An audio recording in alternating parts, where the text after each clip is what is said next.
ایک بات ذہن میں رکھ لیں کہ یہ ہو نہیں سکتا کہ انسان پر مشکلات نہ آئیں۔ بہرحال مشکلات آئیں گی، یہ اچھوں پر بھی آتی ہے اور بروں پر بھی آتی ہے۔ صرف اتنا فرق ہوتا ہے کہ اچھوں پر آزمائش کے لیے آتی ہے اور میرے جیسے گناہ گاروں کے لیے بعضوں کا سزا بن کے آتی ہے۔ بہرحال آزمائش آتی ہے، دکھ، تکلیف، بیماری، مصائب، پریشانیاں یہ انسان کے ساتھ ساتھ چلتی ہیں۔ اب ہوتا یہ ہے کہ ہم مختلف قسم کے رویے آزمائش کے وقت ان کا ہم اظہار کرتے ہیں، ہماری مختلف حالتیں ہو جاتی ہیں جب آزمائش آتی ہے۔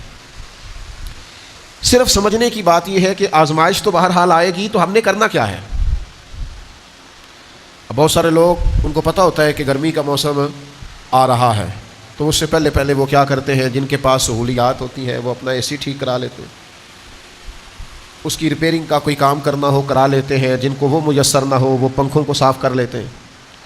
کچھ لوگ سمجھتے ہیں کہ میرے پاس لباس سارا موٹا ہے تو میں باریک موسم کے مطابق لباس خرید لوں، بنوا لوں۔ سردی کا موسم آتا ہے تو ہم نے دیہاتوں میں دیکھا تھا کہ ہماری مائیں پرانی رضائیاں بھی نئے سرے سے تیار کرا لیتی تھیں، ان کی تیاری کرا لی جاتی تھی، تو پتہ ہوتا ہے کہ یہ موسم بہرحال آنا ہے۔ پھر حکومتیں بھی کچھ تدابیر کرتی ہیں، کچھ ویکسینیشنز ہوتی ہیں کہ یہ اس مرض کا اس موسم میں پھیلنے کا خطرہ ہے، تو کیا کیا جائے؟ تو کیا یہ جائے کہ اس موسم کے لیے اس بیماری کے پھیلنے کا خدشہ ہے تو اس کی یہ ویکسینیشن ہے، یہ وقت پر کرا لی جائے تاکہ انسان جب وہ بیماری آئے تو آنے سے پہلے اس کے پاس تدابیر موجود ہو۔ آزمائش تو آئے گی، کرنا کیا ہے؟ سب سے پہلی بات یہ ہے کہ جب انسان پر آزمائش آئے تو اسے اپنے آپ کو کنٹرول کرنا ہے، واویلا نہیں کرنا، شور نہیں کرنا، ہاتھ پیر نہیں پھولنے چاہیے، بہت زیادہ انزائٹی، ڈپریشن اسے نہیں ہونا چاہیے، اسے اپنے آپ کو کنٹرول کرنا چاہیے۔ باقی جو لوگ مدد کے لیے آئیں گے وہ بعد میں پہنچیں گے، جو ڈاکٹر اس کے پاس آئے گا اس کو بھی فون جائے گا، وہ تیاری کرے گا، وہ نکلے گا، گاڑی نکالے گا، آنے میں ٹائم لگے گا۔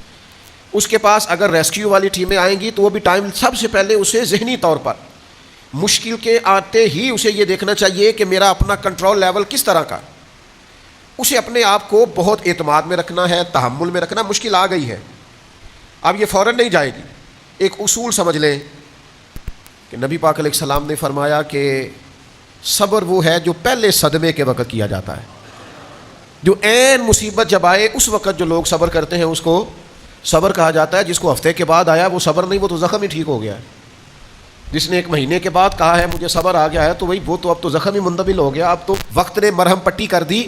تو سب سے پہلی بات یہ دیکھیے کہ خود پر آپ کو کتنا قابو حاصل ہے، آپ نے خود کس طرح کا رویہ کرنا ہے۔ آپ بالکل پریشان ہو رہے ہیں، آزمائش میں آ رہے ہیں، ہاتھ پیر پھول رہے ہیں، تو اس سے آپ اور زیادہ پریشان ہو جائیں گے۔